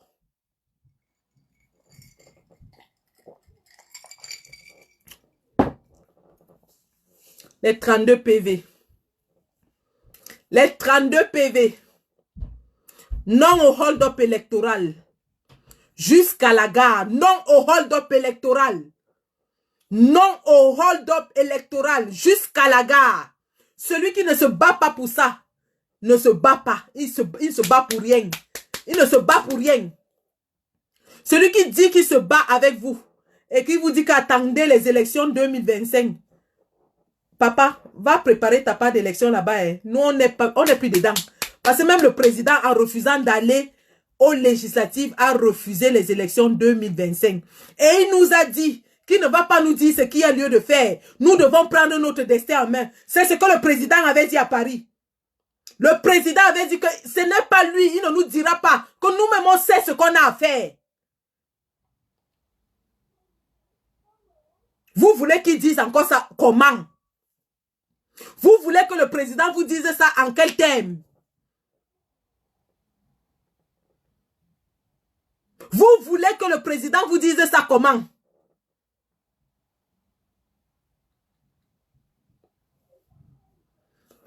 Tout combattant qui viendra vous dire que vraiment, parce que oui, parce que lorsque nous allons aller aux élections 2025, vous l'arrêtez là, stop, va avec. Et il y en a parmi nous qui parlent déjà des élections 2025. Vous les connaissez. Vous les connaissez, ceux qui parlent des élections 2025. Ce ne sont pas les combattants. Ils ne sont pas entrés pour résister. Jamais. Jamais.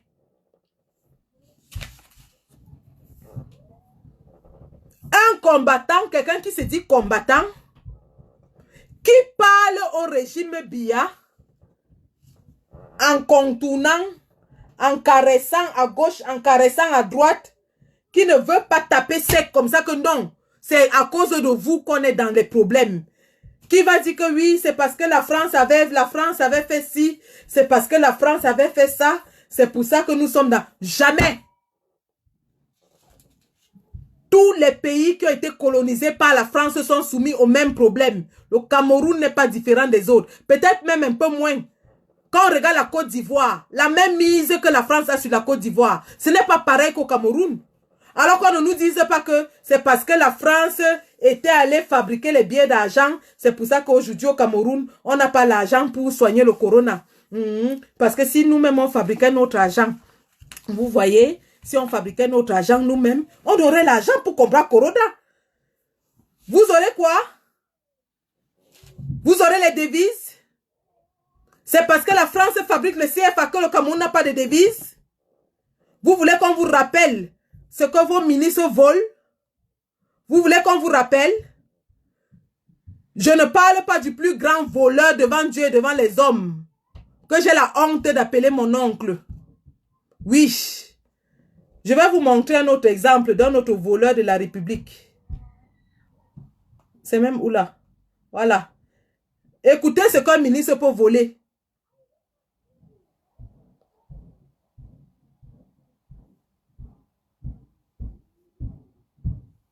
Ah, l'histoire s'y est même connectée.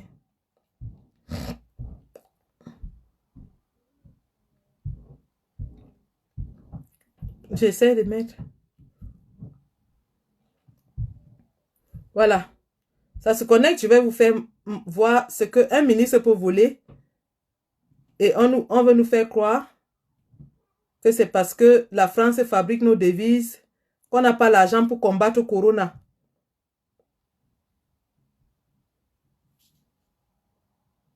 Ah, c'est en train de télécharger. Regardez comment ça télécharge.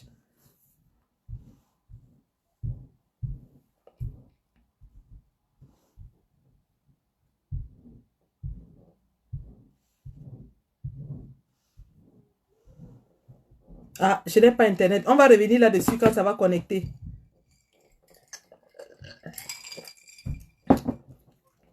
Donc, lorsque quelqu'un qui est combattant ne dit pas la vérité, qu'aujourd'hui, on n'a plus de devises, parce que ces ministres-là, le gouvernement en a 60. Le gouvernement du Cameroun a 60 ministres. 60. Et chacun d'entre eux a volé les devises gardées dans les coffres forts, dans les gouvernements étrangers, dans les banques étrangères et tout. Et ils nous disent que c'est parce que c'est la France qui fabrique nos devises qu'on n'a pas l'argent pour combattre le corona. Hello? Hello? Hello? Vous vous battez alors contre qui et contre quoi? Attendez. Écoutez ce qu'un ministre de la République vole.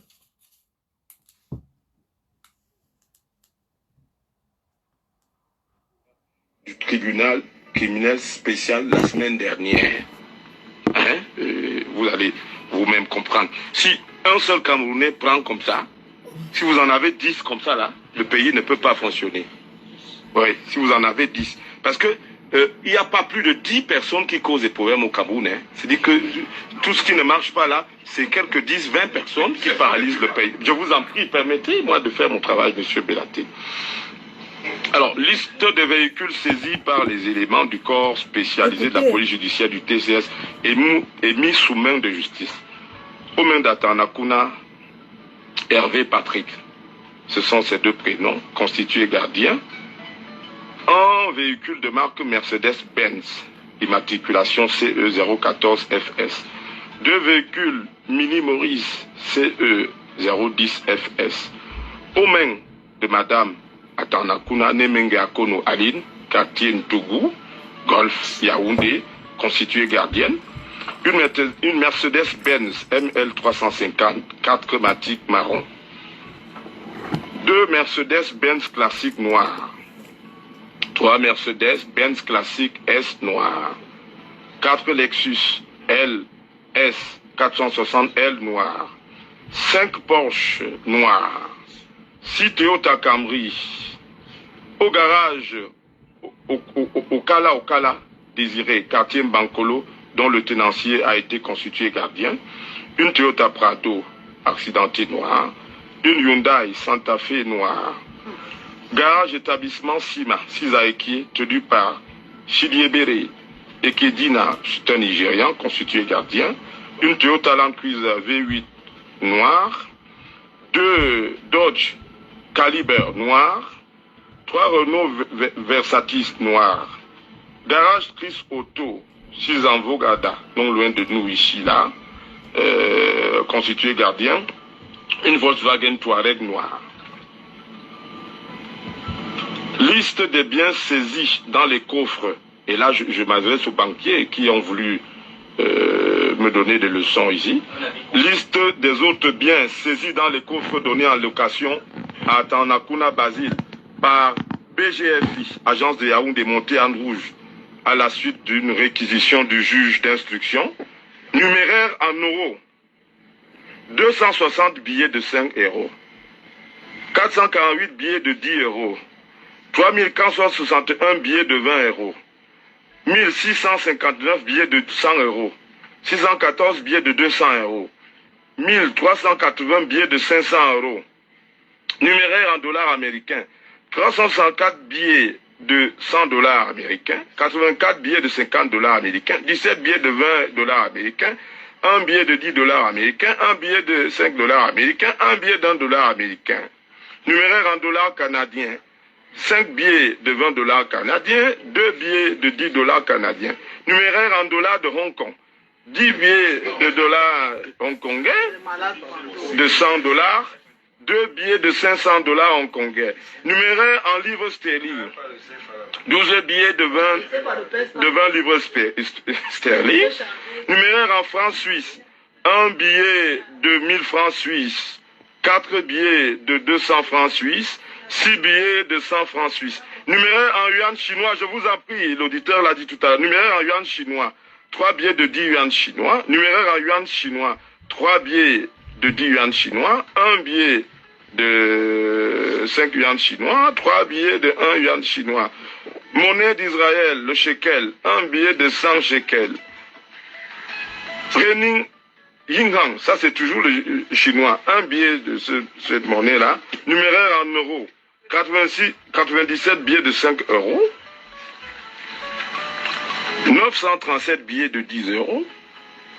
2930 billets de 20 euros. 3759 billets de 50 euros. 719 billets de 100 euros. 278 billets de 200 euros. 452 billets de 500 euros. Numéraire en dollars américains. 1719 billets de 100 euros. De 100 dollars américains. 68 billets de 50 dollars américains, 48 billets de 20 dollars américains, 4 billets de 10 dollars américains. Numéraire en euros encore, 20 billets de 5 euros, 53 billets de 10 euros, 63 billets de 20 euros, 100 billets de 50 euros, 66 billets de 100 euros, 3 billets de 200 euros, 20 billets de 500 euros. Numéraire en dollars américains, 1 billet de dollars américains. 100 billets de 500 $, 100 billets de 500 $. Liste de comptes saisis à la SCB et appartenant à Tanakuna Basile. Compte numéro tant. Bon, 5 millions. Deuxième compte, 50 millions. 50 000 francs. Troisième compte, 0 francs. L'autre compte, 16 millions. Je vous en prie, monsieur. Un autre compte, 10 millions. 37 millions. Un autre 10 millions. Un autre 635 000 francs CFA. Compte saisi à la BGFI appartement à Mademoiselle Atanakuna Chloé Serena Mispa. Bon, en fait, je crois que bon, c'est des adolescentes. Mais il y a des enveloppes. Je dis ce sont des milliards en toutes les devises. Voici des pages entières. Je vous en prie, hein, titre foncier numéro titre foncier numéro titre foncier lotissement Maétu Golf Ntougou Yaoundé, titre foncier c'est en hectare, les biens immobiliers appartenant à William Solo, titre foncier donc en réalité c'est volumineux, c'est-à-dire que c'est en milliards, rien que pour deux fonctionnaires. Et ceux qui disaient que les banques ne louent pas les coffres à des fonctionnaires, à des truands pour garder de l'argent, vous en avez la preuve. Paye-nous chaud. Bon, voici en milliards, rien que deux... Donc voilà ce que un seul individu, je dis bien un seul, a volé. Imaginez toute la clique des ministres de Biya, sans parler de lui-même. Comment ces gars pillent le Cameroun? Je dis bien piller. Ils volent comme si il n'y a pas de lendemain. Un seul individu amasse autant de milliards. C'est-à-dire que c'est la course au vol. C'est à celui qui volera le plus. Des pilleurs éhontés. Pendant ce temps, le peuple n'a pas un simple masque de 300 francs. Et on enferme ceux qui distribuent les masques gratuitement. Pendant ce temps, 4 bébés meurent dans un hôpital parce qu'il n'y a pas de couveuse. Voilà les gens. Et quelqu'un qui se dit combattant fait un live pour dire que oui, si on n'arrive pas à combattre Corona, c'est parce que la France fabrique notre argent. Mais attendez, hello? Ces gars-ci sont responsables de tous les maux du Cameroun et personne d'autre. La France a la même mise sur toutes ses colonies, y compris le Sénégal et la Côte d'Ivoire. Quelle est la réponse du Sénégal face au Covid? Quelle est la réponse de la Côte d'Ivoire face au Covid? Pourquoi est-ce qu'au Cameroun, au lieu d'accuser ce régime de kleptomanes, de voleurs, de prévaricateurs, l'argent de la canne a disparu, est parti en fumée, on ne sait pas qui a pris. On veut nous faire croire que on fait tout un live pour dire aux gens que non, c'est parce que, comme vous voyez là, c'est la France qui avait, comme la France fabrique notre argent, c'est pour ça qu'on n'arrive pas à combattre. Vraiment, il faut aider le vieux père là. Vous savez que c'est notre patriarche. Il n'est patriarche de personne. Un combattant qui me dit que Paul Biya est un patriarche, c'est un père. Je le classe au même titre que les sardinats. Parce que nous sommes des Bantous. Nous sommes des Bantous. Et chez les Bantous, on dit, un vieux qui tue est un sorcier. Un vieux qui tue des enfants, c'est un sorcier. Paul Biya tue ses enfants. Alors pour moi, il ne mérite aucun respect. Et c'est même avec beaucoup de chance que je n'ai pas encore insulté comme l'autre avait insulté. Mais non, je ne vais pas insulter comme ça.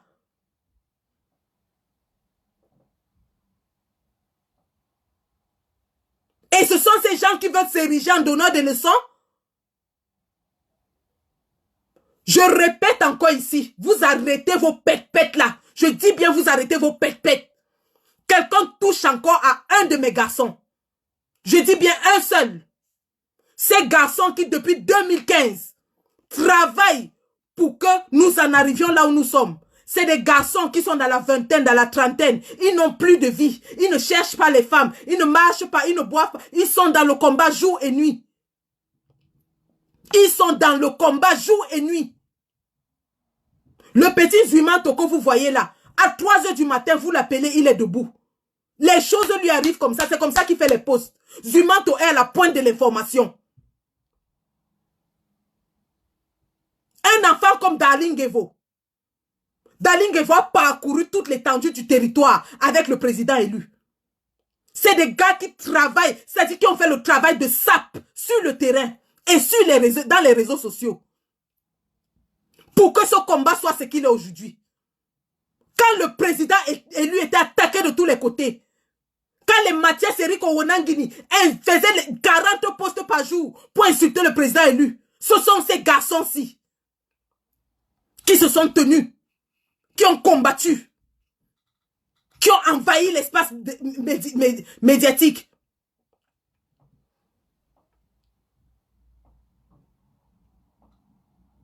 Ce sont ces garçons. Je les appelle mes enfants. Ils sont jeunes. C'est des jeunes, c'est des enfants. Si j'avais fait des enfants à 14 ans, j'aurais des enfants de leur âge.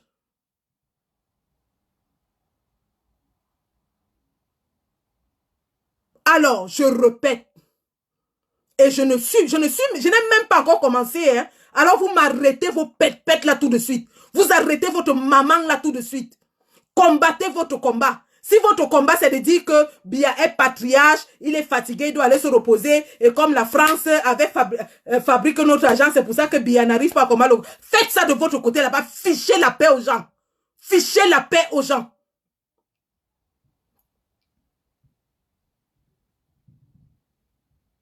Ces enfants-ci, ce sont des guerriers, c'est des guerriers. Des enfants qui sont sur le terrain. Des enfants qu'on a battus, on a enfermés. Un gars comme Jean Bonheur. Jean Bonheur a fait 9 mois en prison. Jean Bonheur est sur le terrain. Jean Bonheur parcourt toute l'étendue du territoire avec le président. Vous pensez que ces enfants-là ils travaillent où ils gagnent quoi? Je dis jour de jour comme de nuit. Je suis leur mère. Quand je dis que je suis leur mère, c'est pourquoi. C'est que parfois il y a un problème dans la résistance où j'ai une information. À 2 h du matin, je vais vérifier. J'appelle l'un d'entre eux. Il répond. Dès qu'il voit mon numéro, il répond. 2 h du matin, 3 h du matin. À l'heure où les garçons de leur âge sont en boîte de nuit. À l'heure où les garçons de leur âge sont avec les femmes.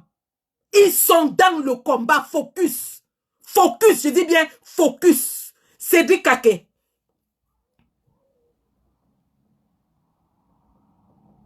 J'ai dit focus.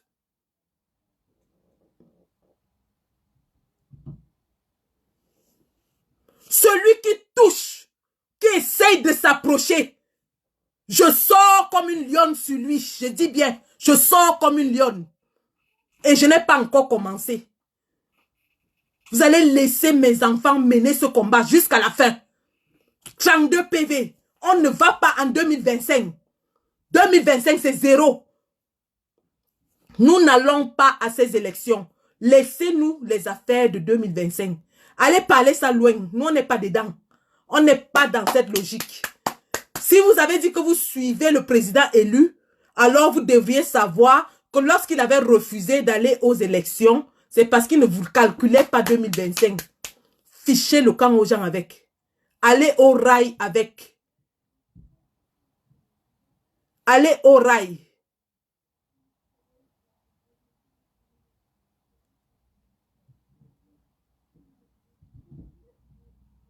Le petit Calibri dont on parlait tout à l'heure. J'ai dit le tout petit Calibri dont on parlait tout à l'heure. Calibri mange, respire, dort, chante, dort, fait tout combat. Même si c'est à 4 h du matin, tu appelles Calibri, il décroche. Si c'est le combat, il décroche.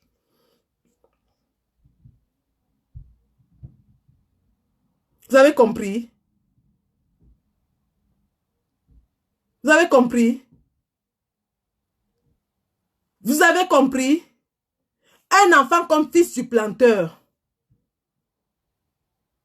Fils du planteur mange, dort, respire, fait tout, combat. C'est-à-dire que son cerveau ne fonctionne qu'en mode combat.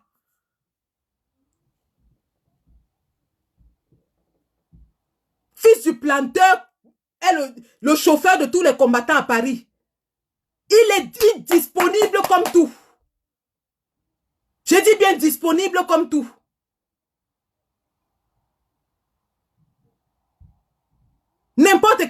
temps à Paris, quand il veut aller quelque part, c'est fils du planteur qu'on appelle. Même si c'est à minuit, même si c'est à 1h du matin, même si son bébé est en train de pleurer, même si il laisse d'abord, il s'en va. C'est le combat. C'est le combat. Et vous voulez que moi, je m'amuse avec ces enfants? Je répète, tous les enfants dans ce combat, je dis bien tous, parce que tous ces gars qui se battent là, ce sont nos enfants. Nous, les vieilles chouettes là, on doit les protéger, les mettre dans nos ventres comme nos enfants. C'est des enfants. Tous ces enfants-là, celui qui tente, je dis bien celui qui fait semblant de tenter. Je dis si mon enfant fait aïe, je sors sur vous. Je sors sur vous. Je répète, hein, si mon enfant crie aïe, je me lève sur vous. Je vais danser le bikoutsi sur vous.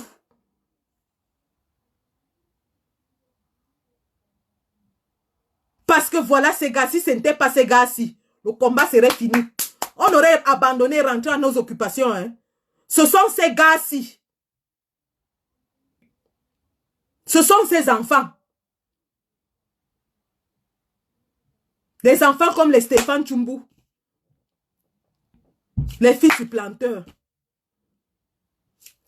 Calibri.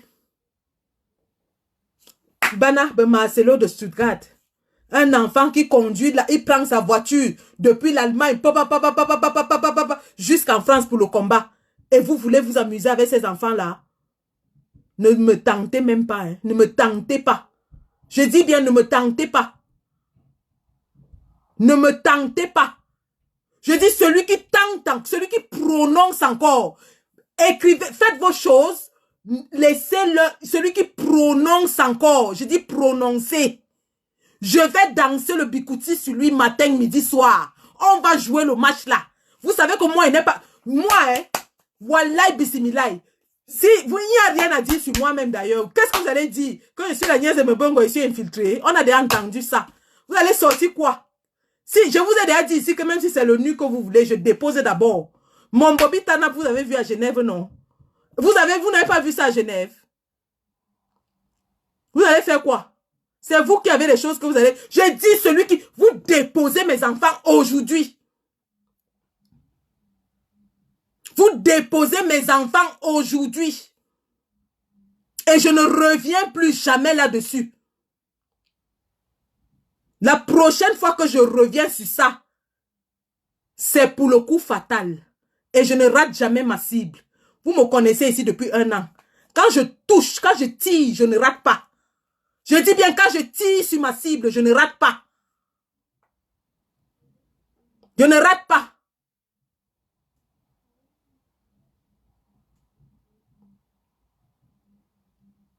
Vous déposez ces enfants-là, vous les laissez faire leur travail. Dès aujourd'hui, on a un pays à libérer. On a un pays à libérer et on est sur la bonne voie. On tape là où ça fait mal. On tape. Vous avez vu les victoires qu'on a eues toute la semaine. On a eu le Mbargagate.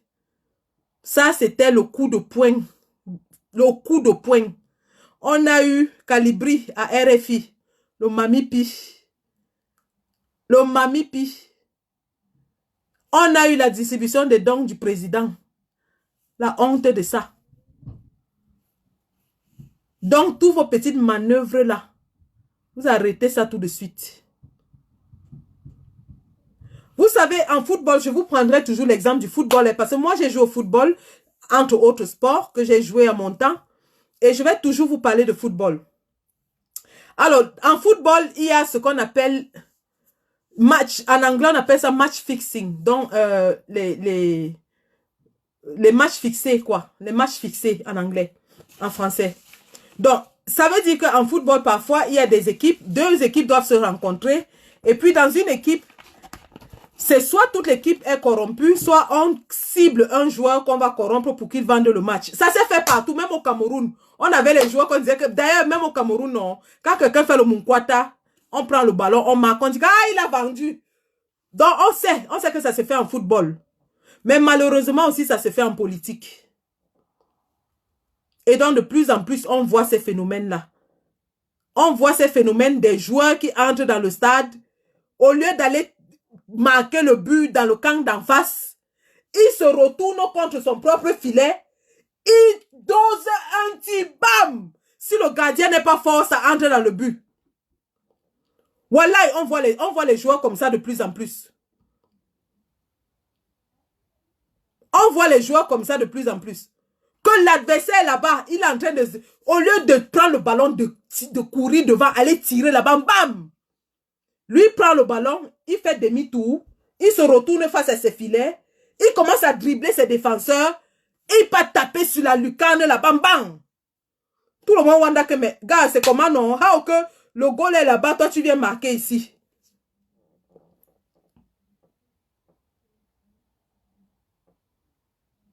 À tous ceux-là qui me racontent les histoires, attendez, j'arrive, je vais vous répondre. Aujourd'hui, là, vous savez que pour moi, moi, je ne fuis pas le choc. Je vous ai choqué ici. Je ne fuis pas le choc. Tous ceux-là qui viennent bavader ici, là. Tous ceux-là qui viennent bavader ici. Je vais vous répondre. Je ne fuis pas le choc. Votre histoire là que non, ah, c'est la distraction. Vous pouvez être plus focus que qui? Vous pouvez être plus focus que qui? Vous qui venez me dire que Bia, hey, tu dis machin, ah, c'est la distraction. Mon ami, si je vous ai dit que tu ne peux pas avancer quand tu as une plaie qui te dérange. Il faut soigner la plaie. Vous avez compris, non? Alors vous nous laissez vos histoires là. On ne va pas toujours passer le temps à fermer la bouche sur les choses qui ne vont pas parce que vous ne savez justement pas que à traîner un boulet, ça vous ralentit et ça vous affaiblit. À traîner un boulet, ça vous ralentit et ça vous affaiblit. Vous avez fait le sport? Vous avez déjà couru avec un poids mort sur vous? Est-ce que vous avez déjà couru avec un poids mort? Est-ce que vous avez couru avec un poids mort? Vous arrêtez ça. C'est pas vous qui me dites si Bia est devant ou pas. Vous ne savez pas ce que je fais pour Bia ou ce que je ne fais pas. Vous ne pouvez pas être plus focus que moi.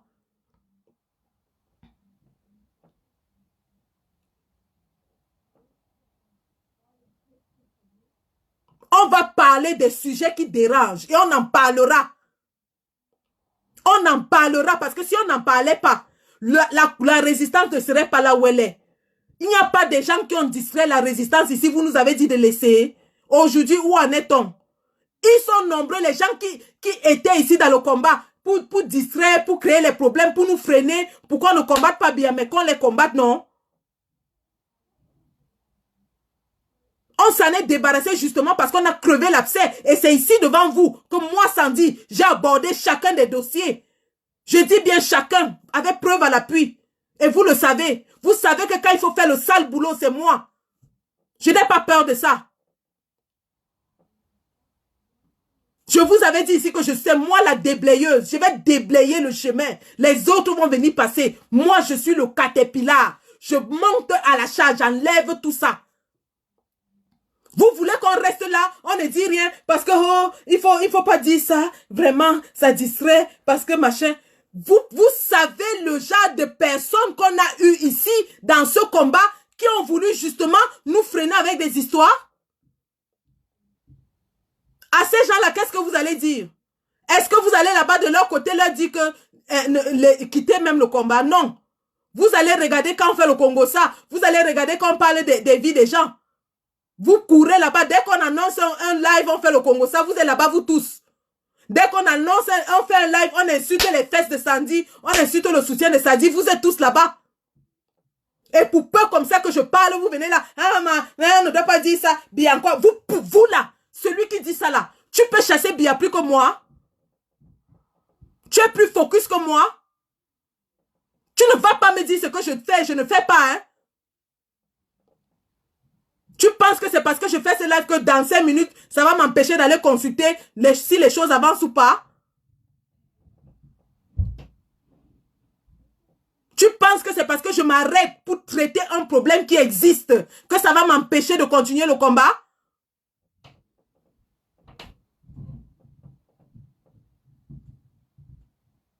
Faut arrêter ça, hein? Il n'y a pas de super, il n'y a pas, c'est pas parce que quelqu'un est machin qu'on ne doit pas parler, non. Si quelqu'un vient là pour gêner ceux qui sont en train de mener le combat, c'est mon devoir d'intervenir et j'interviendrai toujours. Et je dis à ceux-là qui laissent les combattants faire leur travail. Celui qui prononce encore le nom d'un combattant, qui fait un travail, je m'assois sur lui. Parce que je n'ai même pas encore commencé. Je vais m'asseoir sur lui. Dites-leur ça. J'avais dit ici, on ne touche pas à mes enfants. On ne touche pas à mes enfants. Nicolas Francis Amougou. Il y a encore quel combat? Il y a le combat de ton père, dégage. J'arrive. Et là, je vais conclure parce qu'on a touché. Et je vais conclure avec quelque chose que vous devez retenir.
Voilà, je vous ai dit que ça allait être chaud aujourd'hui et je ne fais pas dans la dentelle. Je ne suis pas là pour vous plaire.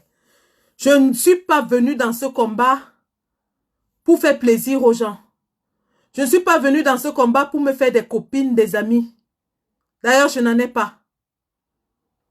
Je suis venue dans ce combat pour chasser un dictateur. Et il sera chassé. Alors, ce que j'allais dire tout à l'heure, pour clôturer ce live,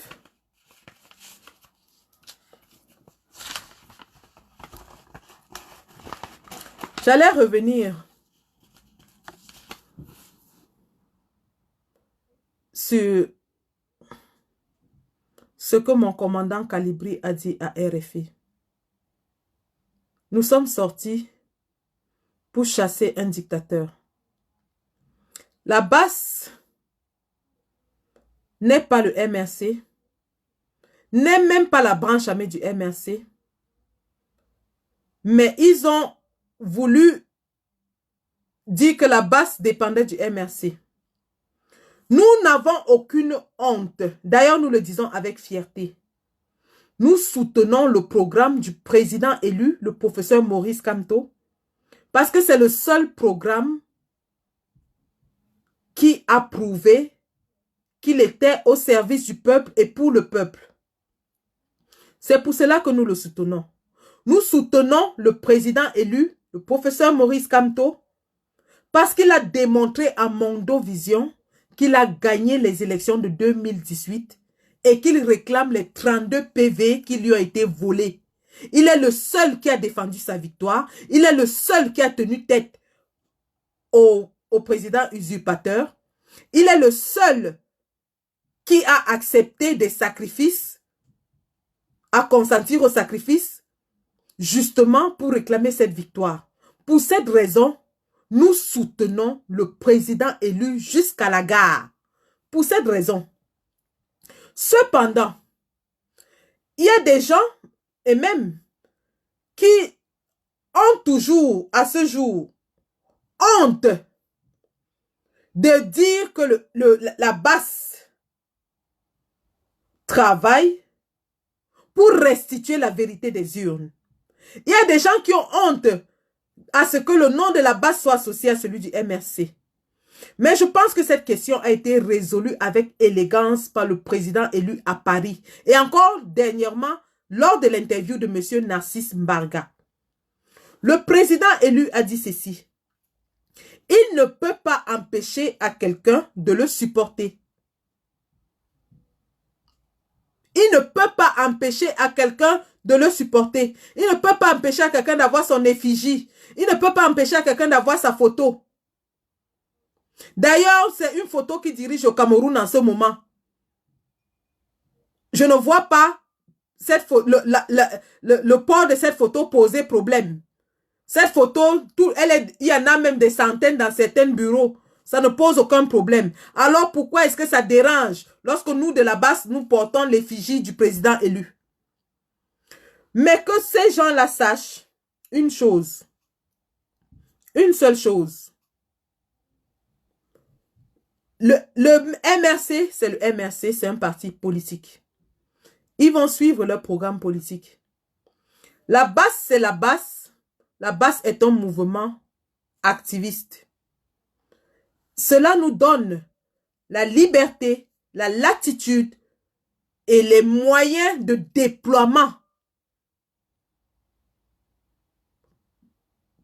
qui ne sont pas maîtrisés par le gouvernement. Et c'est là où ils ont peur. C'est là où ils ont peur parce que la base est devenue leur épouvantail. Quand Calibri tousse, Yaoundé s'enrhume. Quand Calibri éternue, Yaoundé a le corona. Parce qu'ils ne maîtrisent pas ce que la base est. Ils ne maîtrisent pas. Et nous allons garder cet aspect-là. Nous allons garder cet aspect indépendant parce que c'est grâce à lui que nous allons continuer de mener des actions coup de poing. J'ai dit bien des actions coup de poing. Au sortir d'aujourd'hui, j'aimerais que tous les combattants, toutes les Amazones retiennent ceci. On est en plein dans le gré à gré et on doit empêcher qu'il soit officialisé en 2025. Nous ne sommes pas ici pour attendre 2025. Alors, ce qu'il faut faire, c'est qu'il faut organiser la révolte populaire. Ce n'est pas un secret de Polichinelle. Tout le monde le sait au Cameroun. Et c'est d'ailleurs pourquoi ils utilisent la répression. Ils utilisent la répression pour intimider le peuple parce qu'ils savent qu'il n'y a que le peuple qui peut les chasser. Ils le savent. Ils le savent. Tout ce qu'on fait là, arrêter les volontaires, faire ceci, c'est des méthodes d'intimidation. On appelle ça méthode de dissuasion. En termes policiers, méthode de dissuasion. Et justement, ils utilisent ces méthodes de dissuasion parce qu'ils savent que très certainement, c'est le peuple qui va les chasser. Et il n'y a que le peuple qui peut les chasser. Ce n'est pas un secret. Et ça va arriver. Pourquoi ça va arriver? Parce que ce peuple est déjà meurtri par le coronavirus. Ils annoncent 150 morts. Pourtant, le décompte est déjà à plus de 500 morts. Et ça augmente. Les voici qui sont déjà en train de réduire les salaires. Pendant qu'il y a inflation, pendant qu'il y a crise économique, ils sont déjà en train de réduire les salaires. Or, on vous avait prédit ça ici il y a quelques semaines, qu'avec le corona viendra une crise économique. Parce que nous la ressentons déjà ici en Europe. Le Cameroun n'est certainement pas sur la planète Mars. Le Cameroun n'échappera pas à la récession. Il y aura récession. Et lorsqu'il y aura récession, couplée de crises sanitaires avec des cadavres, le peuple sera en colère. On voit déjà des syndicats de corps de métier commencer à protester. Ça va arriver, c'est inévitable. C'est le cours inévitable de la situation actuelle. C'est inévitable. C'est inévitable. Ce peuple va sortir. Et ils savent ça. Maintenant, notre combat, c'est d'accélérer et de motiver cette sortie du peuple. C'est ça notre combat. Et pour ceux qui doutent encore que le combat est perdu, machin, celui qui est fatigué, il descend du train de la révolution, il s'en va au camp d'en face. On n'a pas de problème avec ça. Hein? On n'a vraiment pas de problème. Mais ne venez pas chez nous pour causer le bordel. C'est ça qu'on refuse. Si vous êtes là et que vous êtes fatigué, virgule, allez au banc de touche, allez au camp d'en face. Point non. Quand vous aurez traversé, ça va faire quoi? Voilà Momo qui a traversé. Qu'est-ce qu'on lui a fait? Il s'est même mis à nous narguer, à nous insulter. Qu'est-ce qu'on lui a fait? Les fatigués, sauter du train, aller au camp d'en face. Les combattants, on continue. On a déjà effectué les 3/4 du chemin. La victoire est à bout des doigts comme ça. La victoire au bout des doigts. La victoire est presque là. Et c'est justement parce qu'ils savent que la victoire est là qu'ils multiplient des tactiques et des techniques pour nous affaiblir, pour nous détruire. Et on doit rester très vigilants. Restons vigilants. Veillons les uns sur les autres. Veillons les uns sur les autres, je répète. Parce que l'ennemi va employer des tactiques d'infiltration individuelle, de découragement individuel. C'est comme au jardin d'Éden dans le paradis, quand Satan voulait tromper Adam et Ève. Il n'est pas allé chez Adam directement. Il a commencé par Ève. Il lui a dit que, mais regarde comment tu es ici, avec le beau fruit ici. Si tu manges même un peu, Dieu l'a dit que tu ne dois pas manger. C'est parce qu'il ne veut pas que tu sois comme lui. Si tu manges ça, tu seras comme lui. Voilà que Ève a mangé, non. Maintenant, quand elle a mangé, elle a commencé à convaincre son mari aussi que lui aussi doit manger. C'est comme ça qu'ils vont procéder. Ils vont procéder comme ça, ils vont faire des tactiques sournoises. Ils ne vont plus faire comme avant où ils venaient faire le boucan là, non. Maintenant qu'on a déjà écrémé une bonne partie du combat, ils vont maintenant procéder par des tactiques un peu plus raffinées pour nous détruire de l'intérieur. Alors soyons vigilants. Soyons vigilants, veillons les uns sur les autres. Le combat est presque à sa fin. Continuons seulement ce qu'on est en train de faire et faisons le bien. Faisons le bien parce qu'on a déjà gagné. Biya est mort. Biya est mort parce que il est incapable de gérer le Cameroun. Il a délégué, c'est Ngongo qui gère le Cameroun avec Madame Chantal Biya. C'est eux qui gèrent. C'est eux qui gèrent. Quel genre de gré à gré vous voulez encore? C'est ça le gré à gré. C'est ça. Et donc maintenant notre rôle c'est d'empêcher qu'ils nous traînent comme ça jusqu'en 2025. Et vous savez ce qu'on a à faire. On va mouiller le maillot. On va mouiller le maillot. Quand ton équipe est menée, même si c'est 5-0, tu ne sors pas du match parce que ton équipe est menée. Tu n'abandonnes pas le match. Tu continues de courir, de mouiller le maillot. Tu fais la remontada. C'est comme ça et pas autrement. C'est comme ça. Tu fais la remontada. Finale des Jeux Olympiques. Le Cameroun était mené, non? Le Cameroun n'était pas mené.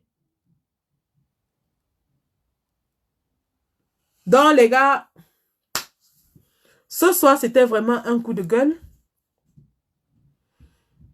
Et j'espère qu'après ça, on repart sur de bonnes bases. On a beaucoup de choses devant nous. On a beaucoup de travail. Il y a la pétition pour l'arrêt des charges contre M. Christian Pendaïkoka et M. Alain Fogué. Il faut signer ces pétitions. Et non seulement vous allez les signer, nous allons les signer, mais nous allons les porter aux plus hautes instances pour dénoncer ce qui se passe au Cameroun. Il y a le Cameroun Survival, la tontine qui continue. D'ailleurs, dans le cadre de la tontine, je n'ai plus fait la tontine depuis très longtemps. Je risque de programmer un live demain pour la tontine avec un briefing de tout ce qui s'est passé à la première tontine. Donc demain, je vais contacter tous les gens qui ont acheté pour savoir s'ils ont reçu leurs articles. Et ensuite, on va organiser la deuxième vente aux enchères. Donc, vous avez ça. Et puis, vous avez quoi d'autre? Vous avez l'organisation des activités au sein de la résistance au Cameroun et en diaspora. Ils ont dit que Cameroun Survival finance la résistance.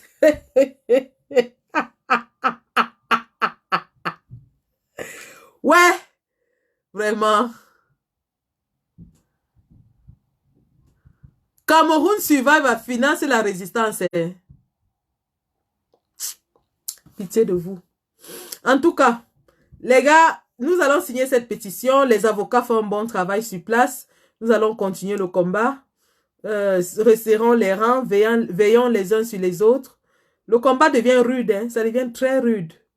Ça devient dur. Seuls les plus solides arriveront jusqu'à la fin. Ça devient dur, je vous assure. Le combat devient de plus en plus compliqué. Et ça nous montre qu'on est en train d'aller dans la bonne direction. Donc, on continue la lutte. La lutte continue. On continue de faire ce qu'on a toujours fait. On va organiser les actions bientôt avec le déconfinement. Le terrain nous manque tous. On a très hâte de retourner sur le terrain. Et donc, voilà. C'était à peu près ça ce soir.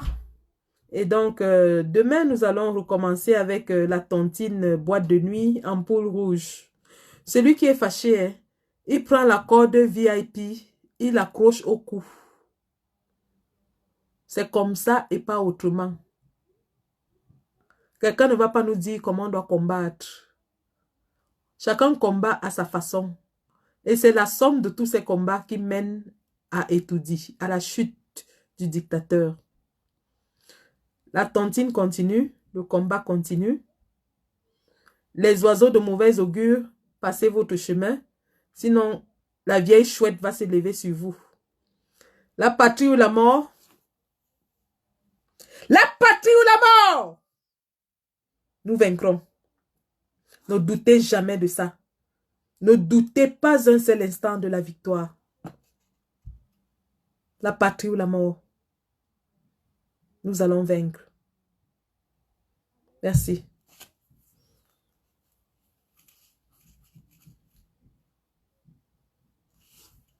Au revoir.